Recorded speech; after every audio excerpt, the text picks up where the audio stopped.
Hello, everybody, and welcome to another one of our Wednesday calls. I'm extremely excited about our call today. So today we are going to be speaking about just the state of the current market, where the current market is, what's happening, because right now it's very much so.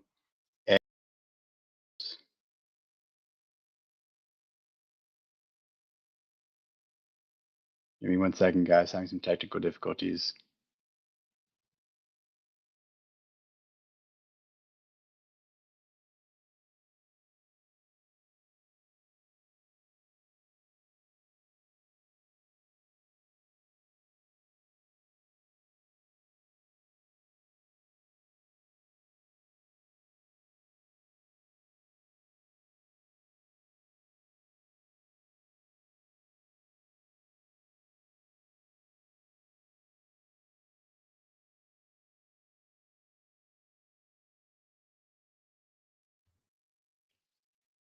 All right, guys, can we hear me? Hello, hello. Okay, amazing. Okay, so today I'm having some issues with my camera, but today we are going to be talking about high interest rate sub-2 wraps, as well as turning market problems into gold mines. So we're looking at what the current state of the market is and what opportunities exist within this current state of the market. So I'm really excited for this call. I'm really excited for this call, and we're going to go over some really exciting things today. So first, before we begin, I'll share my screen to kind of show you guys how you can tap into what we're doing and what we're working on. My goal with these calls are to get people to their first deal, first buy and hold deal. There are wraps, lease options, buy and hold, and so on. And I want to give as much away for free as possible to get people access to all the information that you need so you can feel confident going into your first deal. We're building out a free underwriting tool for wraps and lease options. You guys can find on our school tons of people that are doing deals, tons of way to access our community. Our school community is right here. We can put that in the comments as well. Hop into my YouTube as well. We do multiple videos just breaking down everything we've learned from doing over 200 transactions and over 60 wraps. So hop in there, join, and get connected to us. If you're not friends with me on Facebook, hop in there as well. I'm going to try to be very, very active in all the different social medias. So I'm going to share with you this presentation that I built out. And what we're talking about today is the state of the current market. What happened a few years ago was we had very good interest rates, 2-3% interest rates, and then everyone was buying up these subject twos with 2-3% interest rates. And that still was taught in many, many ways. Is go after these low interest rate sub twos with a little equity so we can then use them as rentals, we can use them as co-living and so on. And today I want to break down where the market currently is and what gold mines that are currently available to us that we may not be seeing otherwise. So just to begin, we'll start with who I am. And then we also want to talk about just being an opportunist. When I first started wholesaling, it was right in COVID. Everyone said, "Oh, how's the market? How's the market? It must be so challenging with the market." And the reality is that as entrepreneurs, what our job is to be adaptable. If we are able to be adaptable, then the market is never going to dictate what we are able to do because the market just presents new opportunities. It gives us areas where we are blocked and it gives us areas where we have green lights that we can continue moving forwards. And one of my biggest thing is when everyone zigs, zag. So if everyone's doing one thing and you do the exact same thing, you are now in a commodity market. And because you're in a commodity market, you're in a red ocean. Because you're in a red ocean, things are hard because there's lots of competition. So we must pay attention. Right now, everyone's doing personal branding with AI comments and AI generated posts. You read them and you're like, oh, this is AI generated, AI generated, AI generated. So then the question becomes, how can I leverage these tools in a different way so that I can stand out from all the ways that people doing the exact same thing? And once we figure that out, you've now entered a blue ocean. And as I mentioned many, many, many times, to me, lease options and wraps and seller finance deals are a huge blue ocean because not many people are doing it.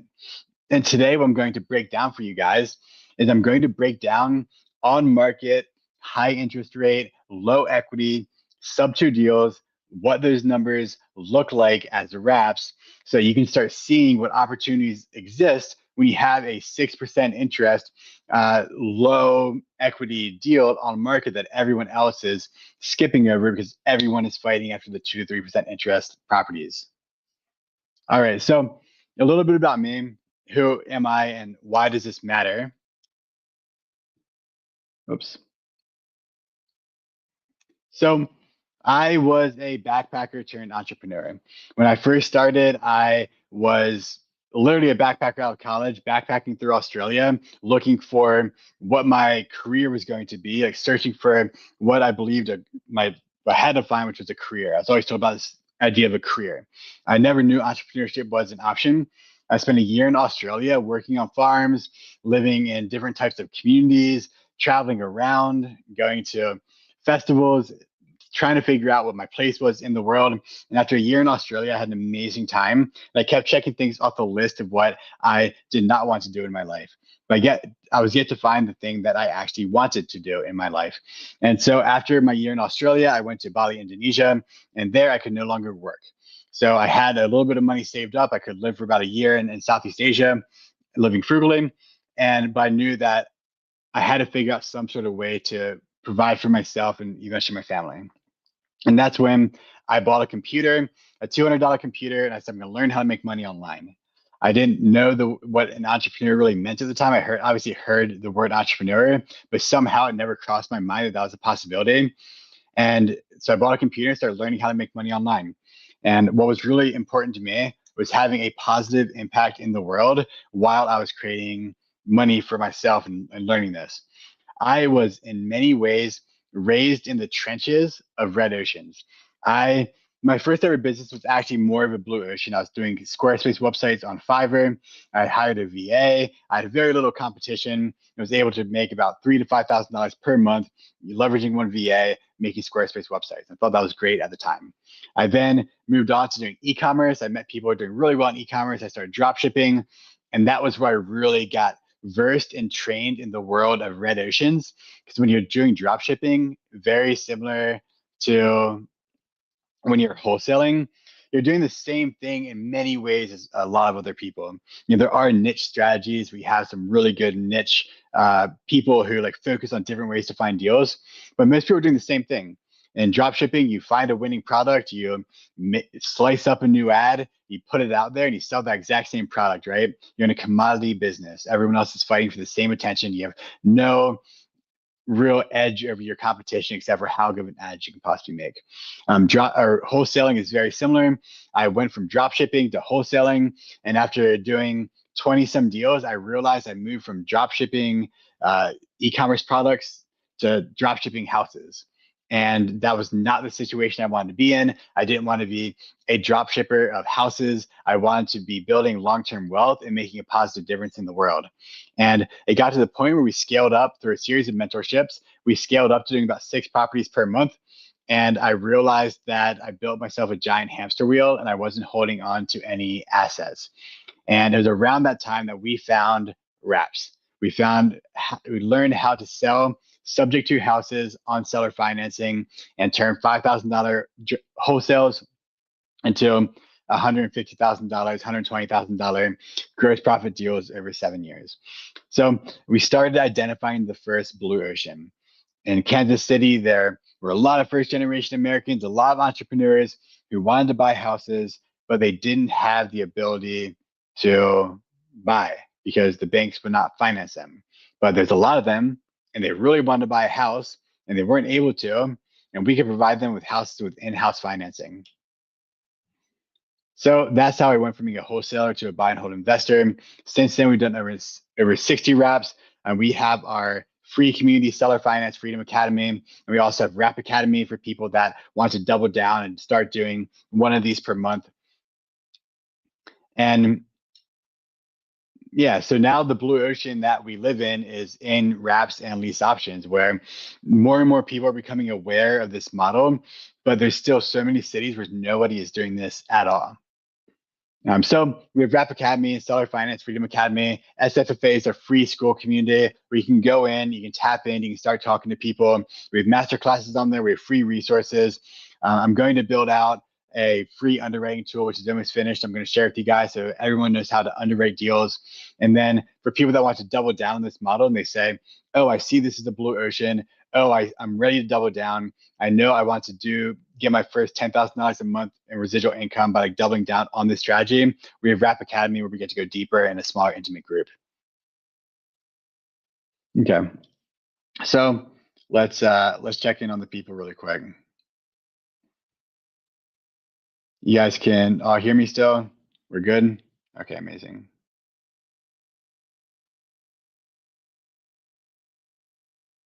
Okay, cool. Thank you, Brandon. Okay, so let's go ahead and get this PowerPoint shared.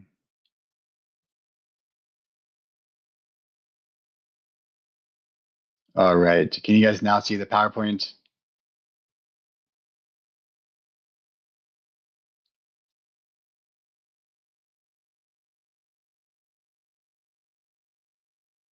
Let me know if you can see the PowerPoint now. Yes? Okay, amazing. Okay, thank you, Brandon. Yeah, let me know if I have any other technical difficulties and you guys can't see the screen or can't see the PowerPoint.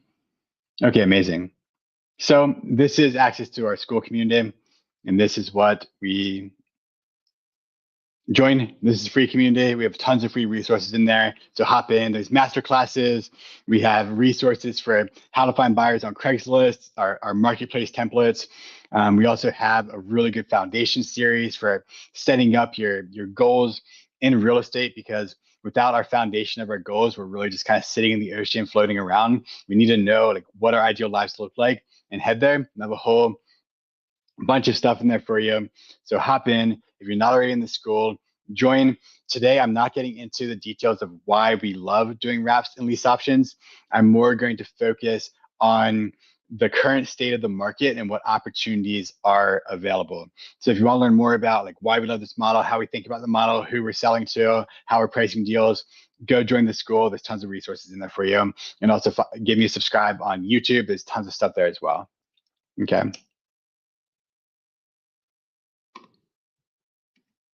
All right, so here's a little quick look at like what these types of deals look like.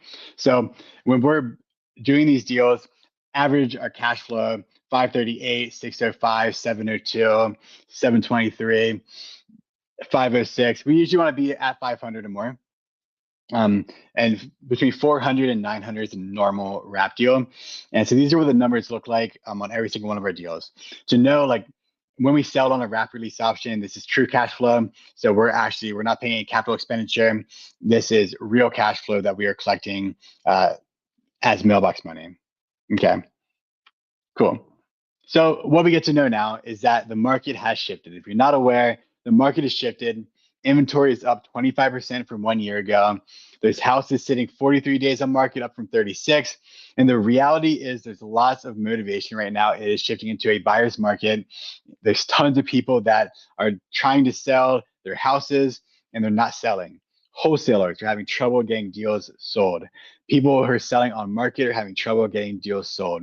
There's all these people now that have 5% interest rate loans, 4%, 6% interest loans, and they're not able to sell their deals and they have very little equity. And so the biggest thing I'm tapping on today is that there's so many people are going after these low interest rate loans. They're going after these 3% SubTos, but in reality, these 6% SubTos can work really, really well. I'm going to show you a really good example here in a bit. There's 959,000 active listings right now on the MLS. And so what this means is that sellers are motivated and buyers have options. And this is what I'm talking about with there's always a shifting market. The market is always shifting. And what we need to do is be able to identify where the opportunities lie, right? Because if it's a seller's market, then that's very different than if it's a buyer's market. And right now, knowing that wholesalers are having a hard time selling deals, that properties are sitting on market and sellers are having a hard time selling deals, and there's so many properties with 60 plus days on market right now, then what would I do for my lead gen? Where would I be looking for deals? Well, I'd be looking for on market deals And I'd be looking to talk to wholesalers and work with them because wholesalers have direct access to sellers. Wholesalers are working with sellers that they can't get deals sold, they want to get it sold, and there's motivated buyers that are one click, one conversation away, and this is where the opportunities lie. So when we first started wholesaling, we just texted, right? We were just doing text message marketing. We started off doing stacked lists, and we'd find lists of stacked motivation, out of state, vacant, tax delinquent, and we would go from there. And then eventually we started texting so many people that were just texting high equity list, right? So we were very much so in that red ocean of doing what everyone else is doing, but we had good sales skills, and we also had more exit strategies than other people did. So that helped us. But the market is always changing and shifting. If we can shift with the market to find where the motivation lies, then we can find the opportunities other people aren't seeing. Okay. So in 2021, rates were 2.96%. Today's rates are 6.81%. So there's deals that are on market that are sitting in the underlying financing is 6.5% interest. That's actually 1% below what the banks are currently offering, but no one wants these deals because everyone is fighting for that sub 5% interest rate loan. So now I'm going to break down for you a live deal, finding it on market that we can look at together, and we'll underwrite together so you can see the opportunities that are currently existing on market. How are we doing so far? Everyone with me? Put your questions in the comments, put your thoughts in the comments, talk to each other, and yeah, communicate. I'm going to go ahead and pull up a live deal.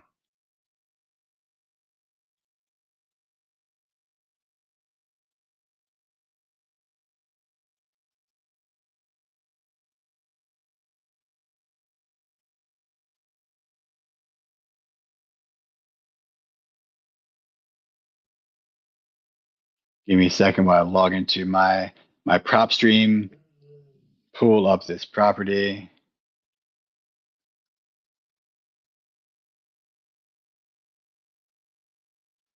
And we will be ready to resume. Boom. All right, we're back. Okay. So as I was looking on PropStream earlier, let's see if I can find this property again. I was just looking at on-market deals, properties in Kansas City that are sitting on market. I came across this property. Let's see if I can find.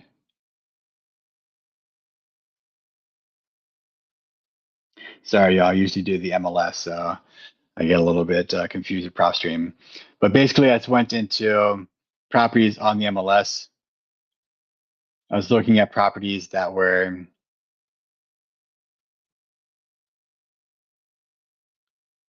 under $200,000 that were sitting on market for over a certain number of days. And what I found was this property. It's one of the first ones I found. And I said, okay, $129,000. There we go. And I looked at it and I saw that the interest rate is 6.82%.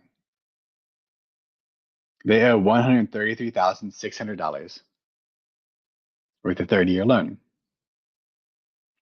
I looked at the property and what I saw was that they're selling the property for $129,000 with a $10,000 cut recently. So they just lowered the price of this property. And then I started thinking, okay, so this person is obviously motivated. They sell this property and they pay 10% in fees and commissions. Then what are they actually going to net? If they sold 129,000 times 0.9, you're going to net 116. They owe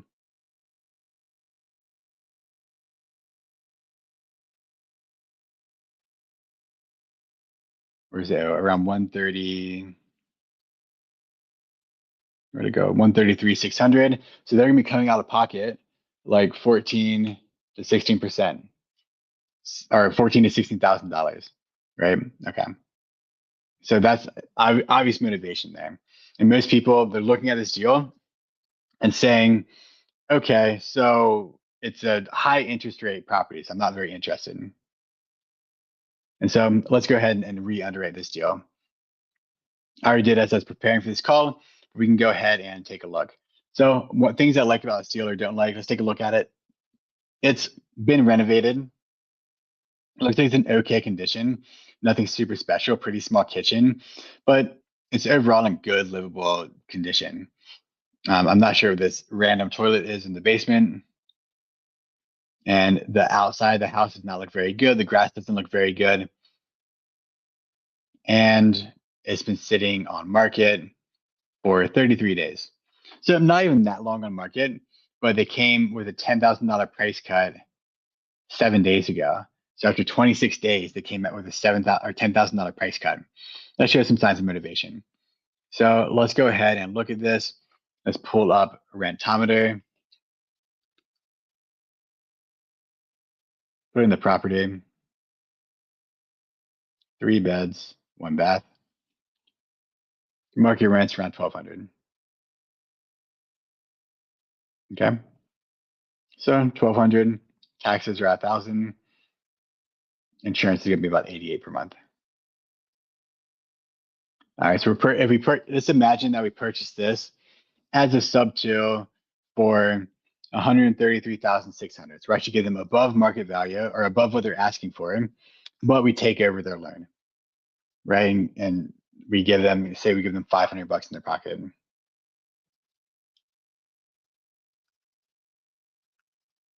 They're now, instead of coming out of pocket 14,000, they would be keeping that 14,000 and they wouldn't be coming out of pocket at all. They would actually get 500 bucks in their pocket. Market value is probably about 125. So this property, we get, and this is where we get to play around a little bit. So on average, we're looking at about 15 to 30% over market value. Once again, we get to accelerate the appreciation on these deals in exchange for having in-house financing. So when we seller finance somebody, they're not able to get financing through the bank. So they are willing to pay a premium to us in exchange for us putting in in-house financing. So say I ask for 12,000 down, 9% interest. This is where we start playing around. So the market rents are 1,200 per month. So if we took this over SubTo as is, it wouldn't really cash flow as a rental, right? The PITIs are 1048, the market rents are 1,200. It wouldn't really work. But when you start doing it as a wrap release option, you can start charging over market rents in the area. And this is still very much in the affordable housing range. So ask any questions that you have them in the comments as well, and I'll answer those questions when I go back to it.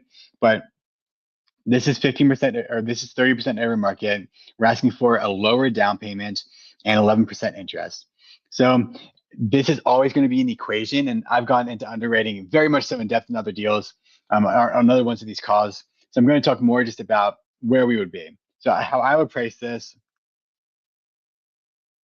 I care much more about the equity than I do about the interest rate. So this is around where our price is deal.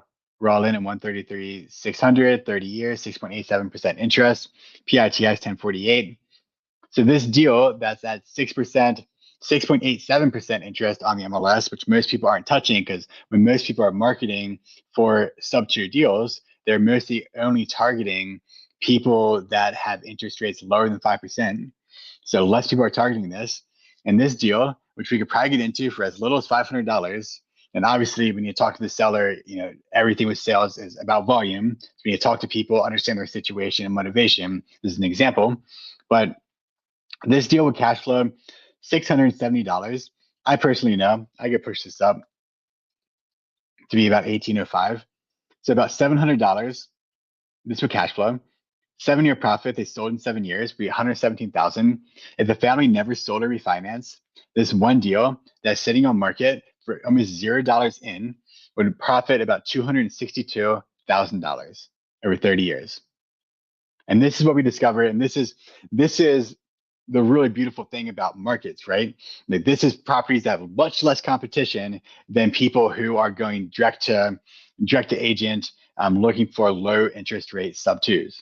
Right? This is not a low interest rate SubTo. This has no equity at all. We're underwater on this technically, but we can sell it up here in exchange for having that in-house financing. And so the general idea is that we are accelerating appreciation in exchange for having a property that's in-house financing forever, right? So they are able to capitalize on the appreciation above this point. And this is also very much so, you can play around with these numbers, right? We see, okay, it's 134. I don't want to go above 30% over. You can have it there. You can change the interest rate to 11%. And now we're in a similar situation. Or you can do an easy sell and just have a really low monthly payment. You still have a very nice, mediocre looking deal, but there was $500 a month in cash flow. So many ways to strike it, many ways to move it around, but these are the opportunities that are currently existing on the market. Okay, cool. So we have a few questions. Yeah, so the PITI of the underlying loan was 1048, about $1,050. Okay, Scott's asking if you're paying realtor fees on top of that $500. This is all negotiation. So when you structure these types of deals, we've had many times where we have the realtors finance their commission. This realtor is probably pretty motivated to sell this deal because they've already cut the price by $10,000. And this one's only sitting on market for a little bit less than 30 days. So there's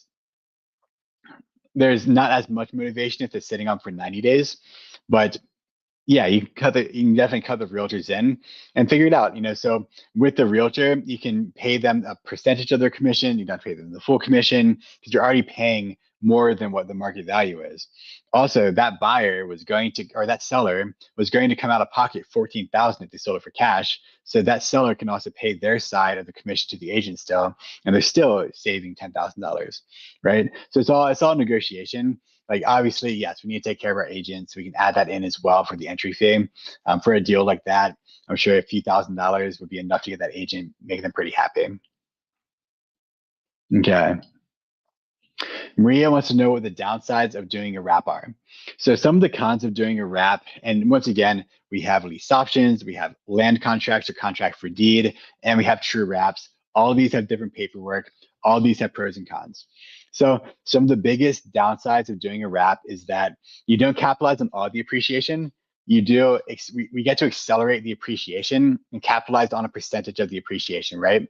By accelerating the appreciation, we get to capitalize on it up to, in this example, our $179,000 sale price.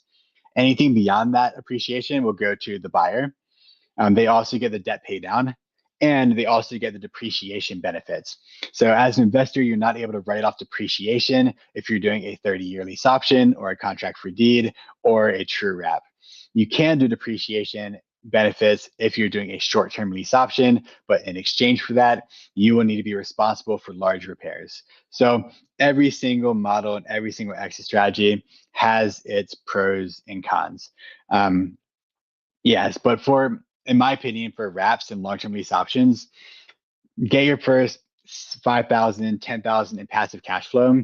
And then from there, you can start focusing more on the depreciation benefits and everything else. I'm a huge proponent of doing one thing, doing it well, capitalizing on blue oceans when you see them, and then you can pivot later on once you have a handful of these under your belt. Great questions. Okay. Wonderful. Let me go back to my PowerPoint and we can kind of close her out.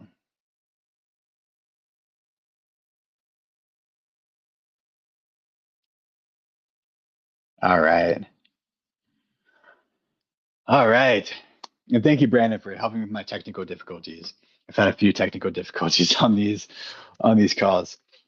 So here's the 6-step formula. Find underwater, affordable housing that's stuck on the market. So as you see, when we have these affordable housing areas, I know Kansas City, so I actually know that zip code pretty well, 64132. It's a transitioning zip code. It's a nice zip code. We like that zip code. It's not in an absolute war zone. We don't like to be in areas where there's a lot of high crime and violence. So this property, we like the zip code.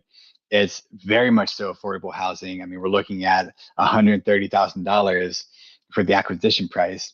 And with that, it just gives us so much opportunity to make it very profitable. And I was talking to someone earlier today, and we were looking at some properties in California. Because I do consulting and JVs. So if you guys want to do JVs together, you have deals you want to do together, just message me on Facebook or School. I'm happy to chat about what it would look like to do some deals together. But I was speaking to someone who had a few deals in California, and we kind of ran the numbers, and the price points were higher, and which to me means the risk is higher.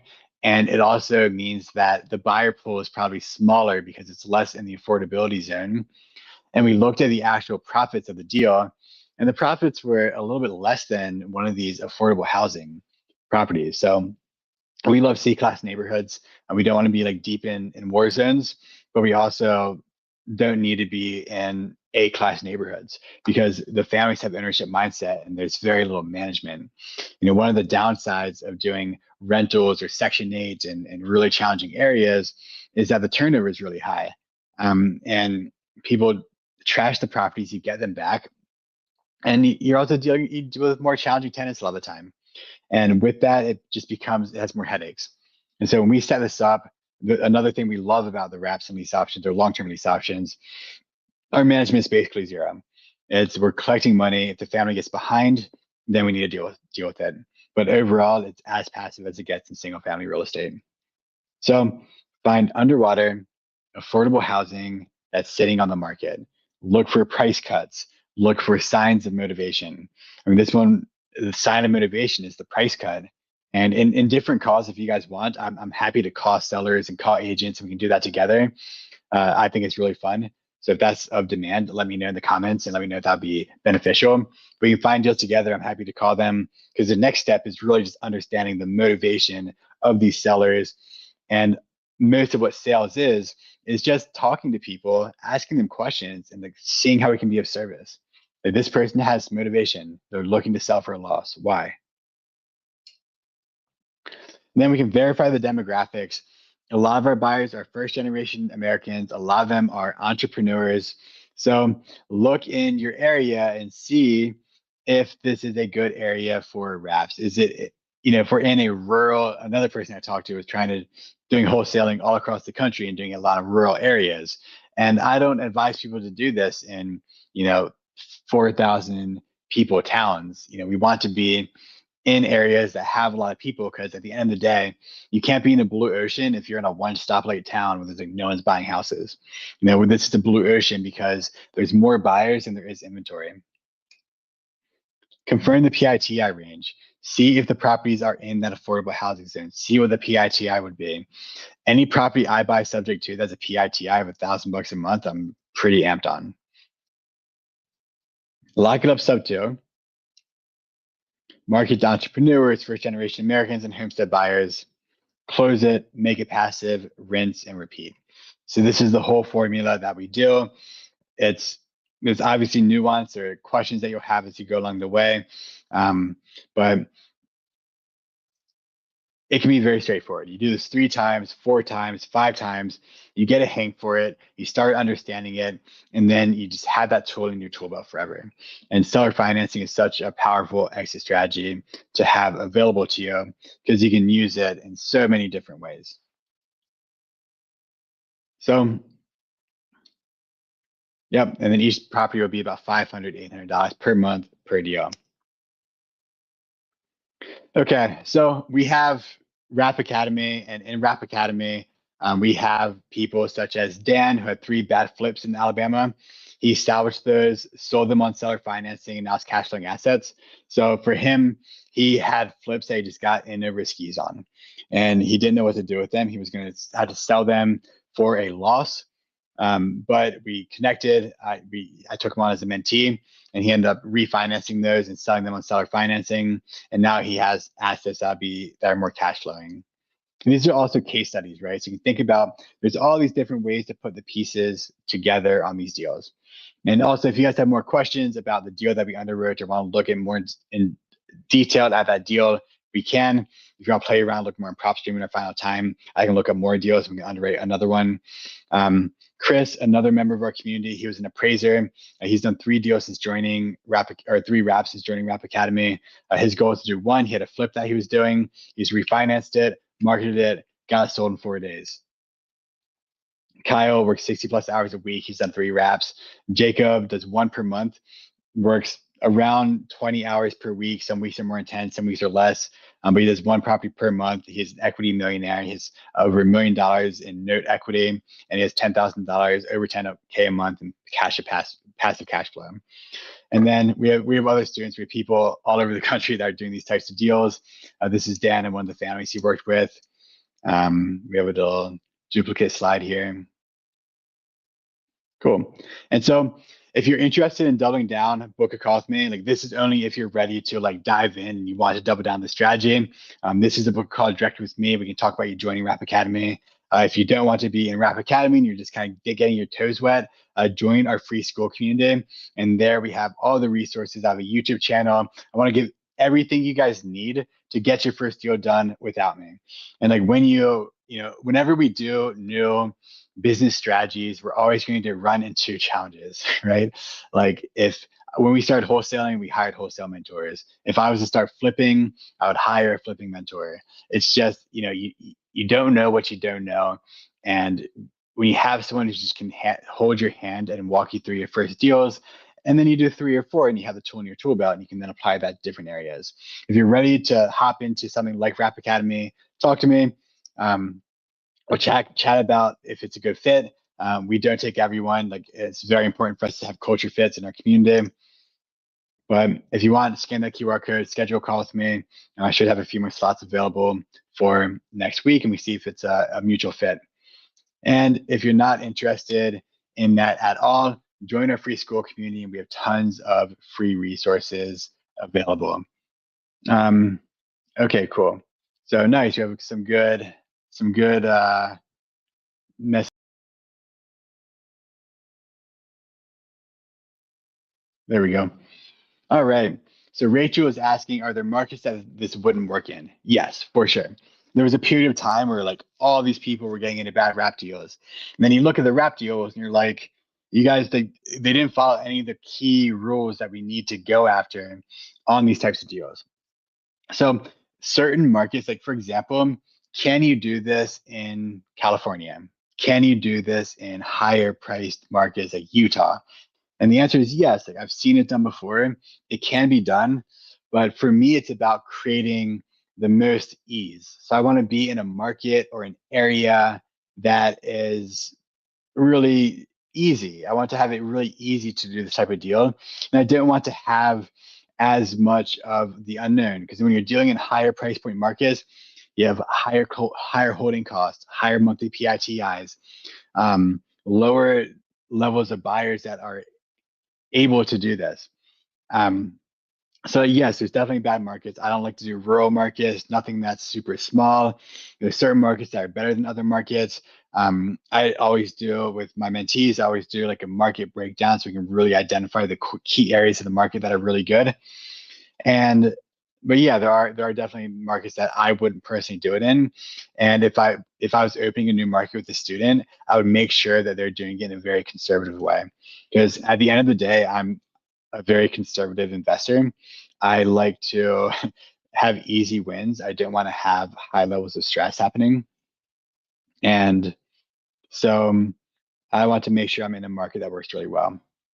And Rachel, I know you're in Baltimore as well. Baltimore is an interesting market because there's a different buyer demographic in a lot of Baltimore, so it's more of a unique market. We do have someone that's doing deals in Baltimore.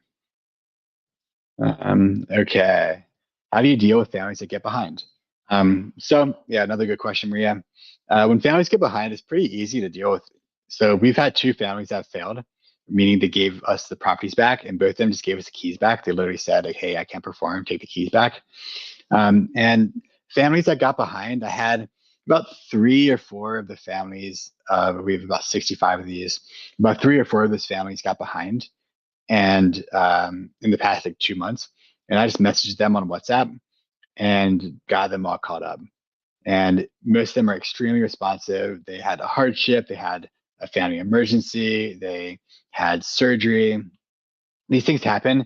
And as long as the families are communicative, as long as they're willing to work with me, as long as they're not ghosting me, I'm I'm lenient and firm. So I tell them like, okay, yes, if you get this far along, the servicing company is going to start filing an eviction.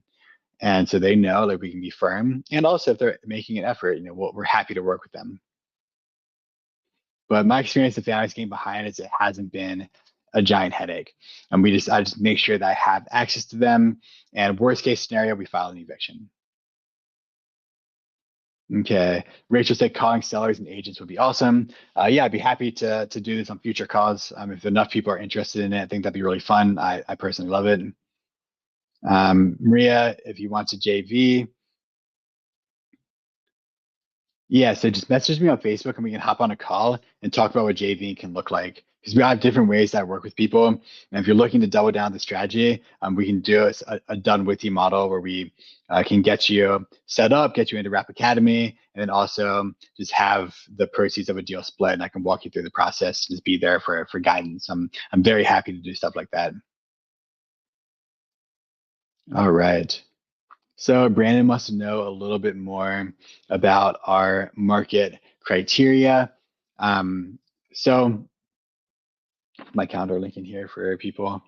So yeah, so our market criteria, it doesn't need to be 10% Latino. Just it ends up that maybe 80% plus of our buyers are Latino or first generation Americans. I'm about to move to Austin next week, and I'm really excited to figure out how to open this exit strategy in Austin. So Austin, Texas, is a very different buyer demographic, but it's a very entrepreneur heavy city. So there's a lot of entrepreneurs there, and a lot of the entrepreneurs actually rent because they can't get financing. So I'm very curious to try this out in those types of markets.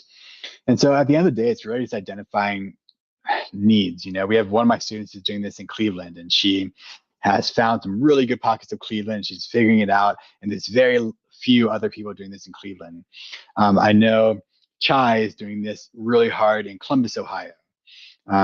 We have students in Indianapolis and Arkansas and Little Rock and Texas.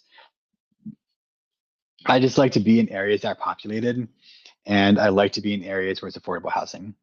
And the thing is, there is a student of ours that's doing this, and he was doing everything I said not to do. He was doing like more expensive houses and in areas that have smaller markets. And he's having a hard time finding buyers. So it's you want to do it in affordable housing, small metros is one of the biggest thing for me. All right.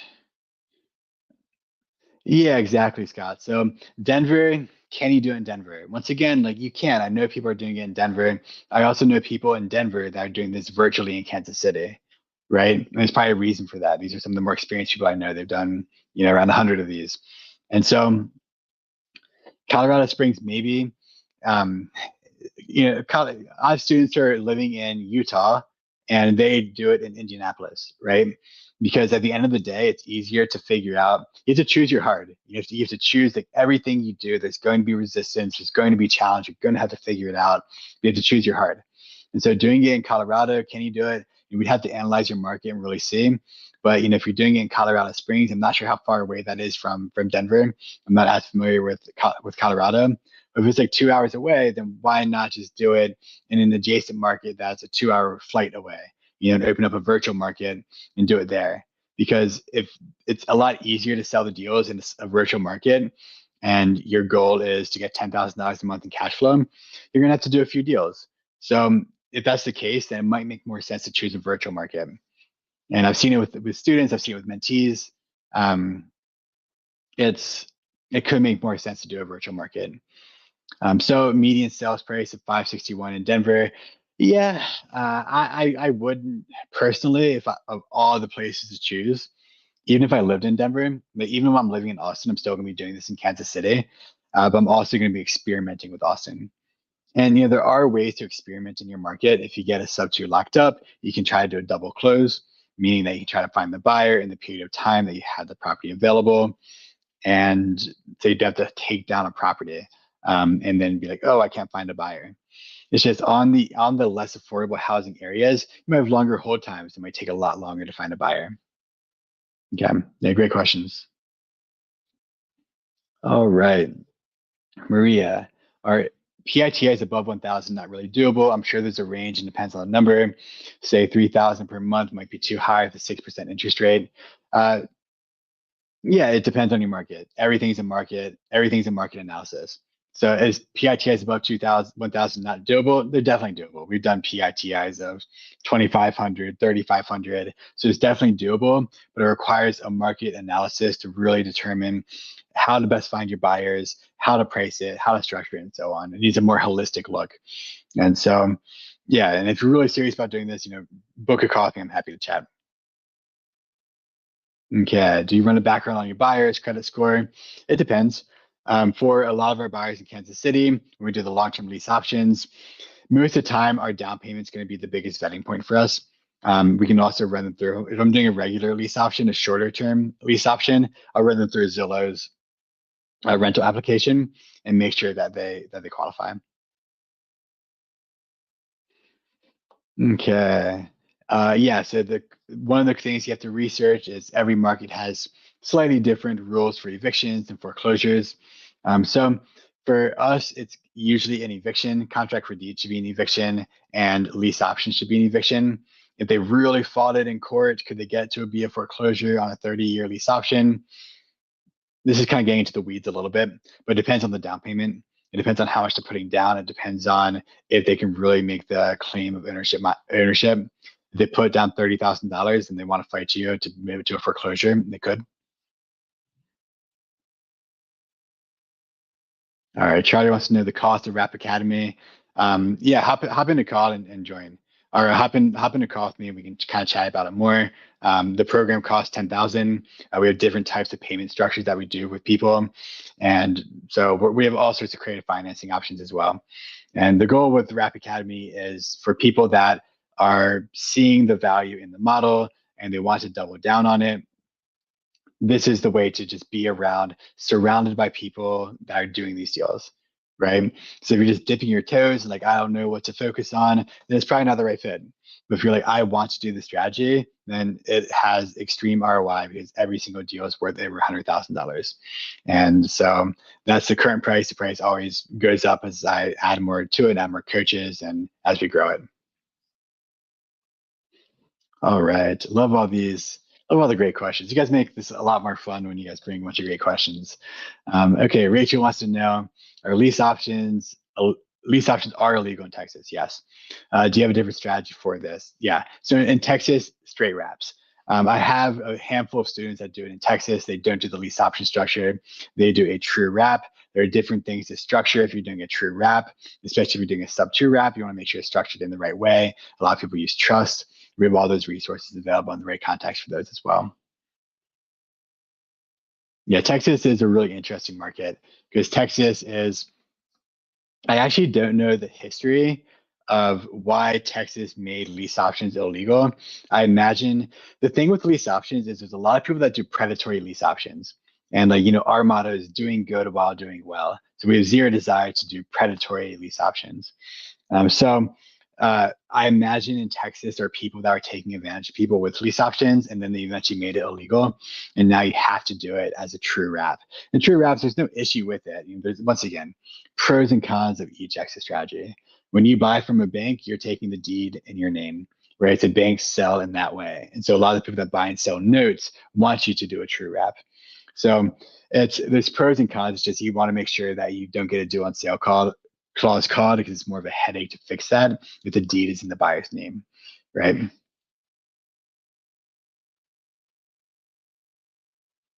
Okay. Do you do lease options instead of contracts for deeds? We do all sorts, Charlie. So we've done true wraps, we've done contract for deeds, we've done lease options. Um, right now, I mostly do 30-year lease options. And we have reasons for that. It's also a little bit in the weeds, but we have reasons that we structured it in that way. We don't want to violate our underlying financing. That's a big part of it. Our CPA likes it also. So there's different reasons that we structured it in that way. But contract for deeds are also fine. All right. So Charlie says, would you say our community is highly active? 10,000 is a big commitment. I've considered joining SubTo, mostly for the community. I know that's very, very active and about the same price. Yeah, so our community is very active. We do 3 calls every single week. And one of the biggest things that, one thing I say is in many ways, we gather the scattered, the ones who are, it's so easy to get shiny object syndrome as beginner entrepreneurs or as real estate investors, because there's so many different ways to skin the cat. And the reality is that they all work. And a simultaneous reality is that if you chase 2 rabbits, you catch none.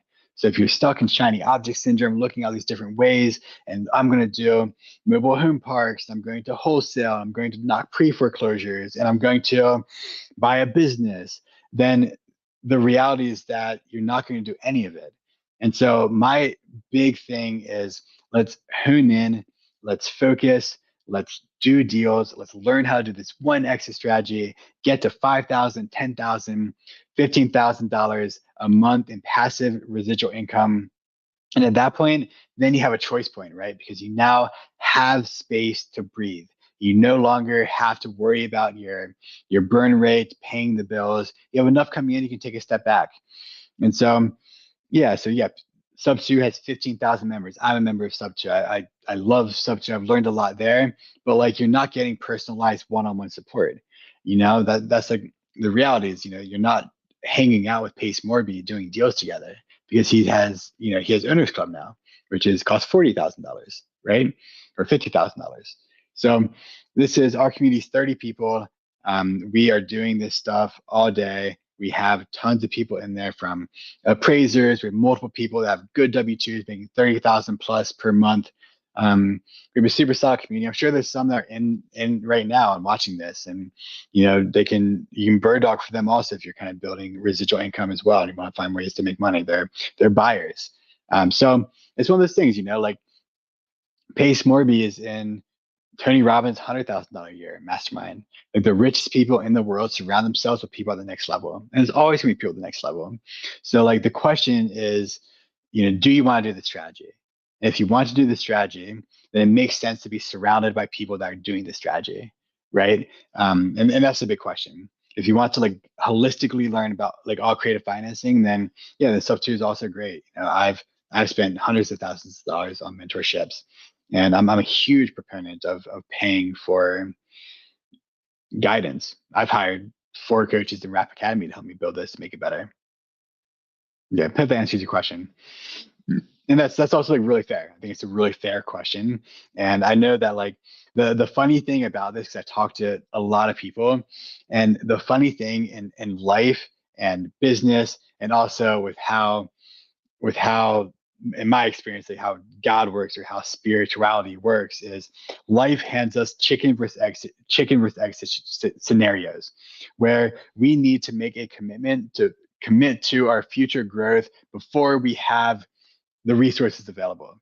We need to take that dive of faith and trust and take the next step forwards and put our chips in and go all in and go to the next thing. And to me, that's like an experience I've had over and over again. The first big mastermind I went to cost $8,500 for a weekend. And it's called Baby Bathwater. Super cool mastermind full of, the founder of Life is Good and Four Sigmatic and all these big names. And it was really intimidating. And it was probably over half my net worth at the time. And I said, you know what? Like, I keep seeing signs to go to this. I feel like I should go to this. And I put all of my chips in and I decided to go. And that one event changed the course of my life forever. I ended up spending a month in Croatia. I went to this event. I went to Mind Valley University afterwards. I met probably 7 lifelong friends, mentors, friends. My social group elevated massively from that one event. And I saw the signs. I kept meeting people. I was like, hey, you should check out this thing. You should check out this thing. And I checked it out. And yeah, it truly changed my life. And so, yeah, Joffrey is saying like SubTo is so worth it. SubTo has been amazing. Like SubTo is super, super, super valuable for us. I mean, we've had other mentors also in this space. And so, yeah, I'm a huge proponent of coaching when it's done well. Like we have to invest in ourselves because we have time or we have money. And I talk to people that are like, I was going to figure it out myself. And it's like, yeah, you can figure it out yourself. You definitely can. It's just going to take a lot more time. And at a certain point, it's like I would pay $10,000 to save years of my life any day of the week. I'd also pay $10,000 to make 100,000. And it's also like what you put in, you get out. And so those are my thoughts. Since I went to Baby Bathwire, I joined tons of other mentorships and masterminds. I've hired, as I mentioned, three coaches for Rap Academy to help me to build the best education program I can build and the best community I can build. And I'll keep doing it. I usually have 1 to 2 coaches at a time to help me get to that next level. And you know, and then also if you don't have the money for a program, then that's where Pace talked about bird dogging. Find the deals and pass those off to people to build that original money. Cool. Scott Johnson says, whose name's on the deed? Once again, it depends on how you structure the paperwork. Cool. My pleasure, Charlie. Yeah. Yeah. Geoffrey saying he found me on SubTo also. So yeah, it's super good and cool. So